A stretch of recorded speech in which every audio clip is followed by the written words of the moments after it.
మీ family future కు safe investment అంటే Landora the valley, Kandi, Hyderabad.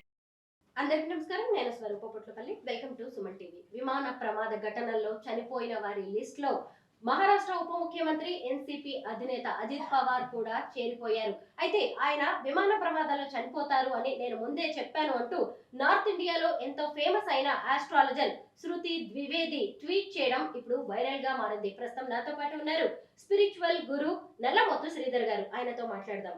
నమస్తే శ్రీధర్ గారు. నమస్తే అండి. ఒక వ్యక్తి చనిపోతారు అని ఇంకో వ్యక్తి పసిగట్టి చెప్పడం అనేది నిజంగా సాధ్యమేనా? ఎందుకంటే ఇప్పుడు శృతి ద్వివేది చెప్పిన దాని మీద పెద్ద డిస్కషన్ నడుస్తోంది. ఇందులో నిజమెంత? ఆస్ట్రాలజీలో గ్రహస్థితిగతులు రకరకాల గ్రహస్థితిగతులు బేస్ చేసుకొని ఒక 2 గ్రహాలు ఒక పొజిషన్‌లోకి వస్తే గనక కొన్ని పాజిబిలిటీస్ ఉంటాయి ఖచ్చితంగా గూడా. ఆస్ట్రాలజీలో 100% ఇన్సిడెంట్స్‌నే అంటే వాళ్ళు చనిపోవటం గురించి కావచ్చు, లేకపోతే గనక లైఫ్‌లో ఒక పెద్ద సంథింగ్ విడాకులు ఇలాంటివో ఇంకోటి వీటన్నిటిని కూడా వీ కెన్ ప్రిడిక్ట్ అండి నిజం చెప్పాలంటే. కానీ ఆ యాక్యురసీ ఎలా ఉంటుంది అంటే చెప్పే వ్యక్తి యొక్క దక్షతను బట్టి ఉంటుంది. ఎప్పుడు కూడా ఇంతమంది ఆస్ట్రాలజిస్ట్స్ ఉన్నారు కదా, ప్రపంచవ్యాప్తంగా ఎంతోమంది ఆస్ట్రాలజిస్ట్స్ ఉన్నారు కదా, అందరూ చెప్పేది ఎందుకు కరెక్ట్ కాదు, ఒకళ్ళు ఇద్దరు ఒక 10 మంది చెప్పేది ఎందుకు కరెక్ట్ అవుతుందంటే విశ్వం అనేది ఆస్ట్రాలజీ అనేది ఒక సబ్జెక్టు. సో ఆ సబ్జెక్టు ఆ గ్రహ స్థితిగతులు ఆ క్యాలిక్యులేషను ప్లస్ అది నిజంగా జరుగుతుందా లేదా అండర్స్టాండింగ్ ఎవరికి వస్తుందంటే ఎవరైతే యూనివర్స్ కనెక్ట్ అవుతారో వాళ్ళకి మాత్రమే వస్తుంది.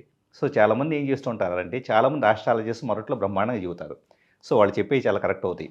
కొన్నాళ్ళకైతే వాళ్ళు చెప్పేవన్నీ తప్పులు అవ్వటం మొదలు పెడతాయి. సో ఇది జరిగిద్ది. ఆమె చెప్పినట్లుగా జరిగిద్ది. ఎట్ ద సేమ్ టైము ఇది నేను చెప్పాను కాబట్టి జరిగింది, నేను చాలా గొప్ప అని చెప్పేసి నా అహంభావానికి వెళ్ళిపోయిందనుకోండి. మెల్లగా వచ్చేటప్పటికి ఒక 4, 5 జరిగిన తర్వాత యూనివర్స్ చాలులే అమ్మ నీ ఆల్మోస్ట్ ఏంటంటే యూనివర్సల్ కనెక్షన్ ద్వారా నీకు వచ్చిన నాలెడ్జ్‌ని you are simply owning yourself. నీ ఈగోతో ఇది నాది అని గొప్ప ఫీల్ అవుతున్నావు కాబట్టి యూనివర్సల్ ఇంటెలిజెన్స్ అనేది అక్కడితో స్టాప్ అయిపోతుంది. అంటే ఇంకా జరగటం అనేది తను మాట్లాడేది జరగటం అనేది ఆగిపోతాయి. సో సేమ్ మనకి చాలామంది ఆస్ట్రాలజీ సిట్యుయేషన్‌లో చూస్తూ ఉంటాం.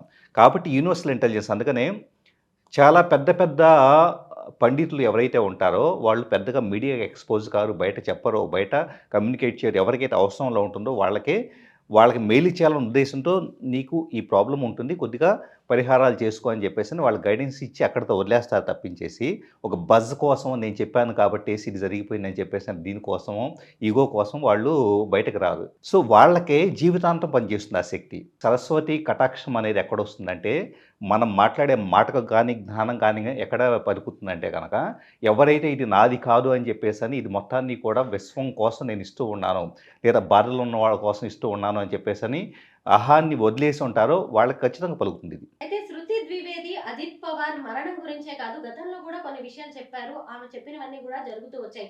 ముఖ్యంగా మహారాష్ట్రలో రాజకీయ సంక్షోభం కావచ్చు, అలాగే నరేంద్ర మోదీ 3వ విజయం, ఇంకొకటి కరోనా, వీటన్నిటి మీద కూడా చాలా మందికి గురి ఉంది. అయితే ఇప్పుడు కొత్తగా అజిత్ పవార్ గారి మరణంతో ఆమె ప్రొఫైల్ గురించి చాలా మంది చర్చ చేస్తున్నారు. అలాగే సెర్చ్ అనేది కూడా జరుగుతుంది. ఆమెకి సంబంధించిన కొన్ని విద్యలు కొంత ఇంట్రెస్టింగ్ గా ఉన్నాయి. అవేంటి అనేది మీరు చెప్పాల్సి ఉంటుంది. ముఖ్యంగా psychic, astrologer, tarot reader, psycho kinetic, Wiccan, hoodoo expert, ఇన్ని విద్యల్లో ఆమె ఆరితేరారు. ఇవన్నీ ఏంటి?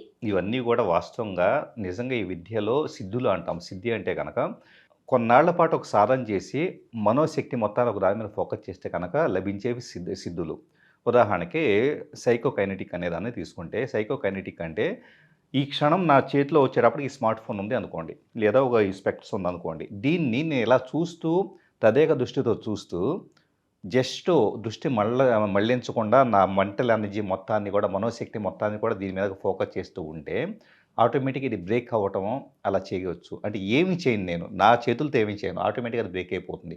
ఒక గట్టి స్పూన్ని తీసుకోండి, ఆ గట్టి స్పూన్ ఇలాగే చూస్తూ ఉంటే కనుక ఆటోమేటిక్గా అది ప్రాక్టీస్ చేస్తే సైకోకైనెటిక్ అనేదాన్ని ప్రాక్టీస్ చేస్తే, కైనటిజం అంటే కనుక శక్తిని ప్రసరింపజేసేసి కైనెటిక్ ఎనర్జీతో దాన్ని షేప్ మార్చబోతున్నాం, లేదా పొజిషన్ మార్చబోతున్నాం. లేదా ఇక్కడ వాటర్ బాటిల్ ఉందనుకోండి, ఇక్కడి నుంచి ఇలాగే చూస్తూ ఉంటా, వాటర్ బాటిల్ చూస్తూ ఉంటా 5 నిమిషాలు, మీరెవరు ఇక్కడేం మాట్లాడుకుంటున్నా నేను పట్టించుకోను, నా దృష్టి అంతా కూడా సింగిల్ పాయింట్ ఫోకస్ అక్కడే ఉంటుంది.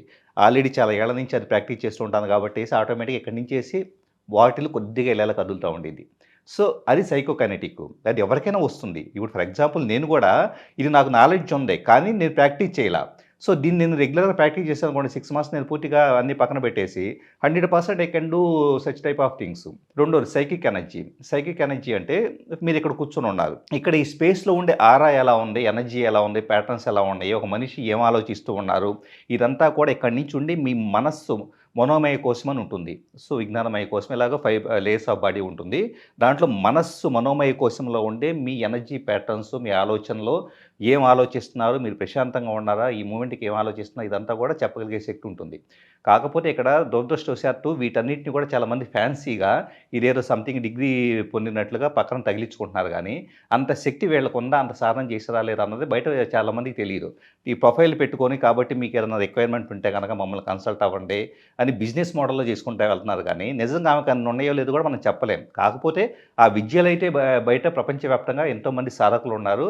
They are practising them. Sridhar గారు, ఇప్పుడు మీరు చెప్తున్నవన్నీ వింటుంటే పూర్వకాలంలో ఎప్పుడో మునులు మహర్షులు ఈ శక్తులన్నిటినీ ప్రదర్శించినట్టుగా అనిపిస్తోంది. కానీ ఈ కాలికాలంలో మానవ మాతృలు వీటన్నిటినీ సాధించడం సాధ్యమేనా? ఖచ్చితంగా సాధ్యం. ఎందుకంటే పూర్వకాలంలో ముందులు ఏం చేసేవాళ్ళు, they don't have any distraction అండి. వాళ్ళు ఏం చేస్తున్నారంటే తపోశక్తితో కళ్ళు మూసుకొని ధ్యాన స్థితిలోకి వెళ్ళారనుకోండి.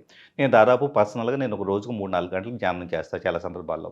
సో ఎప్పుడైతే 100% మనము ఆ స్టేట్ ఆఫ్ దీనికి వెళ్ళిపోతూ ఉంటాము. ఆ మనోమయ కోశం మీద ఫోకస్ చేసినప్పుడు, ఎనర్జీ మీద ఫోకస్ చేసినప్పుడు, ఆ కాన్సంట్రేషన్ పెరుగుతూ ఉన్నప్పుడు ఇప్పుడు ఏ విషయము కూడా నా స్మార్ట్ ఫోను పక్కన జరిగేదో, పేపరో, ఇంకొకటో, వార్తలు ఇవేమీ నాకు గుర్తు రావు. నా ఫోకస్ అంతా ఎక్కడ ఉంది, ఒక దాని మీద సింగిల్ పాయింట్ మీద ఉంది. శక్తి మొత్తాన్ని కూడా అప్పుడేమైద్ది, ఋషులు ఏ శక్తినైతే పొంది ఒక జలాన్ని మంత్రించేసి దాన్ని శక్తివంతంగా తయారు చేశారో, అదేవిధంగా నా మనస్సుతో నేను ఇక్కడ నుంచి యూఎస్లో ఉన్న వ్యక్తితో కనెక్ట్ కాగలుగుతాను, ఇక్కడి నుంచి వాటర్ని ప్యూరిఫై చేయగలుగుతాను, ఇక్కడి నుంచి వస్తువుని పక్కకు జరపగలుగుతాను. సో మనస్సును ఫోకస్ చేయడం అంతకుమించి. ఋషులప్పుడు మనస్సే ఉంది, ఇప్పుడు మనస్సే ఉంది. అప్పుడు వాళ్ళు సాధన చేశారు, ఇప్పుడు మనం సాధన చేయట్లేదు, అంతే డిఫరెన్స్. అసలు ఇవన్నీ కూడా మనుషులు మానవ మాతృలు సాధించేవేనా అనే అనుమానాలు అయితే కలుగుతున్నాయి. ముఖ్యంగా మన చుట్టూ అనేక రకాలైన డిస్ట్రాక్షన్స్ అనేవి కనిపిస్తున్నాయి. ముఖ్యంగా మనలో స్వార్థం ఉంటుంది, డబ్బు పిచ్చి ఉంటుంది, అలాగే ఎదుటి వాళ్ళని నాశనం చేయాలని ఈగో, ఇలాంటివి, శత్రుత్వం, ఇంకా ఎన్నో ఉన్నాయండి.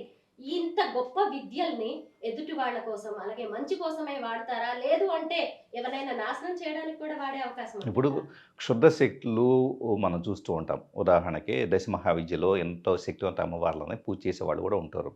సో వీళ్ళు ఏం చేస్తున్నారు, నాకు సిద్ధి కావాలి, నేను చాలా పవర్ఫుల్, ఫలానా అమ్మవారిని పూజిస్తే కనుక నాకు శక్తులు వస్తాయి అని చెప్పేసి అని వీళ్ళు రోజు పూజలు చేస్తారు, క్రతువులు చేస్తారు, మంత్రజపం చేస్తారు, వీళ్ళకి శక్తి వచ్చింది ఓకే.